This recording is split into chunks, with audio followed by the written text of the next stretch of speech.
'Tis the season to make New Year's resolutions, whether you want to get in shape, maybe lose a few pounds. This year, Simply Money's Amy Wagner joining us this morning with some financial New Year's resolutions that are actually attainable, right, Amy? They are attainable. The thing about resolutions is you have to make them specific to actually reach your goals.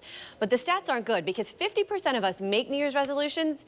8% of us actually stick with them. Now, that's not just financial resolutions. No, that's any kind of resolution. But we Okay. think that financial resolutions are great things to make because ultimately it'll help you sleep better at night and feel better about everything in your life. Yeah. So let's look at some specific goals that you can actually attack. One of them, spending less. Okay, so if you want to spend less in this year, let's be specific about how we can do this. Okay, because this is key, though, because many times you say, I want to spend less, but you're not going to go cold turkey. How are you going to do that? Absolutely. You're not going to say we're never going to eat out, because you are going to eat out. You are. Yeah. So here's just a few things that you can look at for just a month to try and see how it goes for you.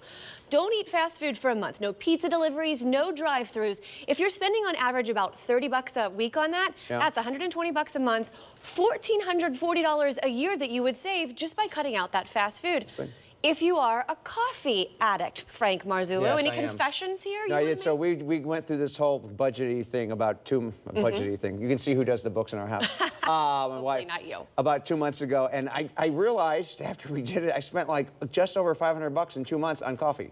That is not so good. Which is not good. Now, there is oatmeal in there, too. But it's not good, so if you are a coffee addict like Frank, maybe go from 5 days a week at Starbucks to 2 days a week. Make it quantifiable. Not just going to cut down on coffee, but here's how much. Drinks at restaurants, incredibly expensive. Have a drink before, have a drink after, have dessert at your home.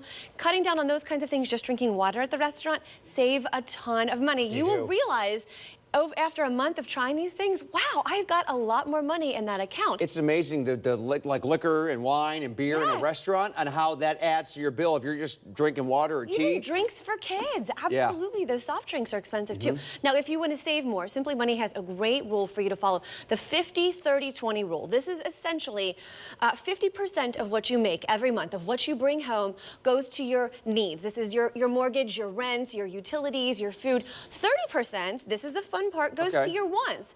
If you want to go to the movies, if you want to go out one night, that kind of thing. 20% though, and this is the big key, is savings. And if savings is negative for you, look at it as a profit. If you can get to the point where you're living this way, you are going to be so much better off long term. And it might be painful in the beginning. You know, not painful, trust me, you'll survive. You know, but it might be, I really want that. But then it becomes sort of like a lifestyle change. Well, and then you start to see that you're making progress. And that's a really big motivator to say, you know what, I'm going to keep this ball rolling. If you want to automate your savings before you even see it, move it into a different account, start with $100 extra a month, maybe quarterly, increase that. That's for a great paycheck way. or whatnot, right? Absolutely. That's a great way that all of a sudden you're going to look and say, oh my gosh, I have all this saved. One of the best resolutions you can make if you are in credit card debt, this is the year to pay it off. Make this your goal. The average household credit card debt, $16,000. Wow. So you're paying an extra $1,300 a month annually in interest alone. That's huge.